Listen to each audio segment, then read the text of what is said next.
What's up, YouTube? This is Too Raw for Sports. So I had one of my subscribers ask me very recently, who would I rather watch, who would I prefer watching in an NBA game, whether it be Kyrie Irving or Allen Iverson?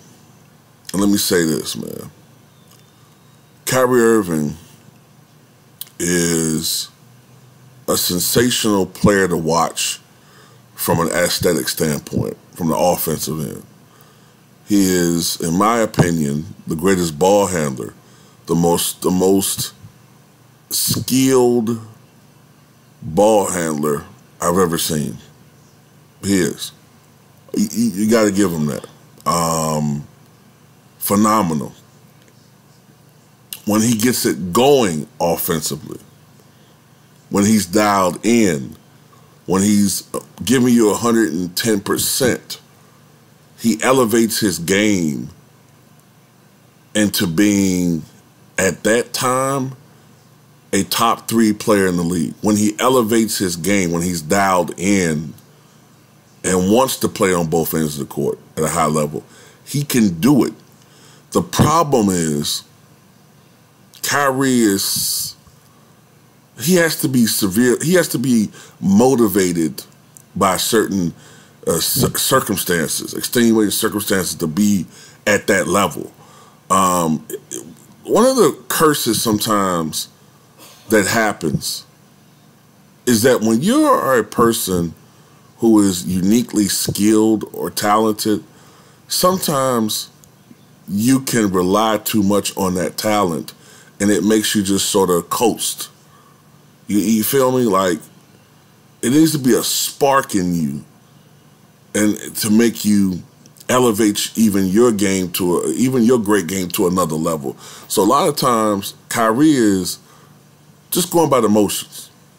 All right, and then when he's going by the motions, he's a top 10-ish, top 12 player in the league.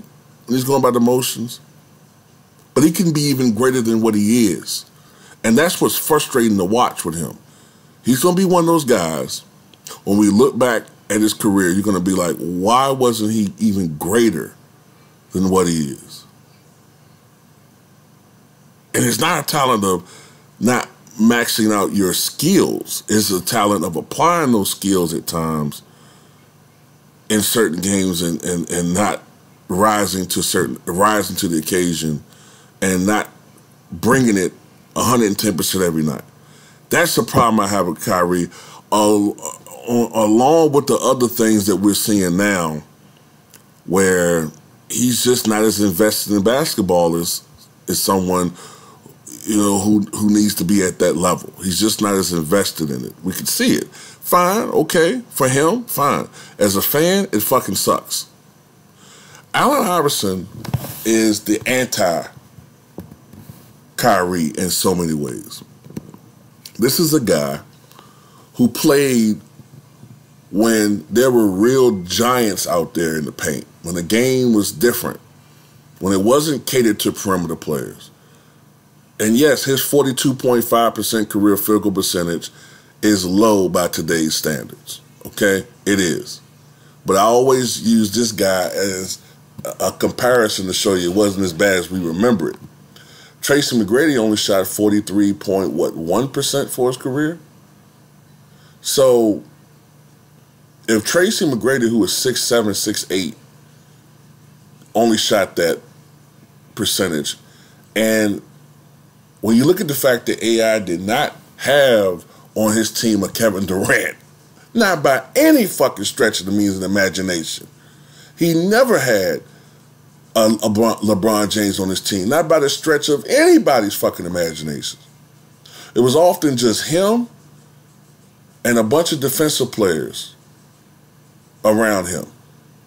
And considering the fact that the defense almost always was doubling and sometimes triple teamed him, and he still was able to average 27 points a game nearly for his career at that percentage, and to average almost 30 points a game for his playoff career, makes him one of the most sensational players I've ever seen in my life. Now, yes, he had some clunkers. He had some bad games. If you're 5'11 and a half and $165,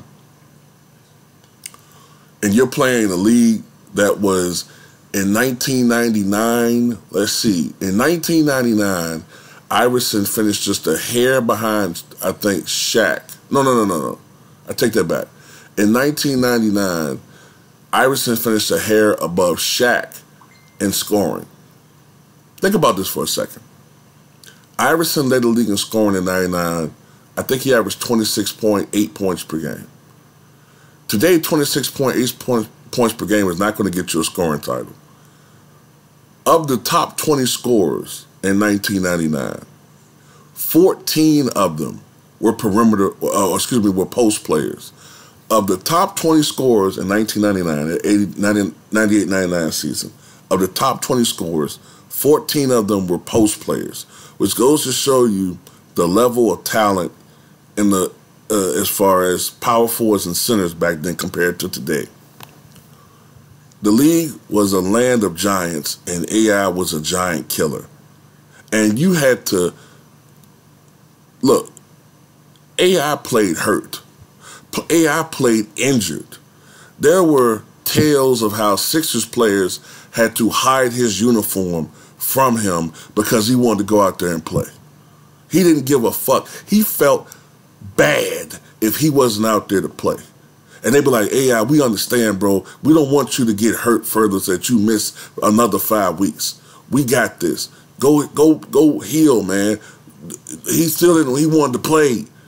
And you ask me which one I want to watch?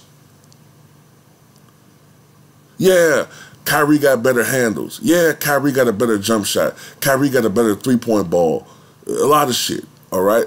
But I would rather watch Allen Iverson play because Allen Iverson is not going to leave anything out there when he comes on that court.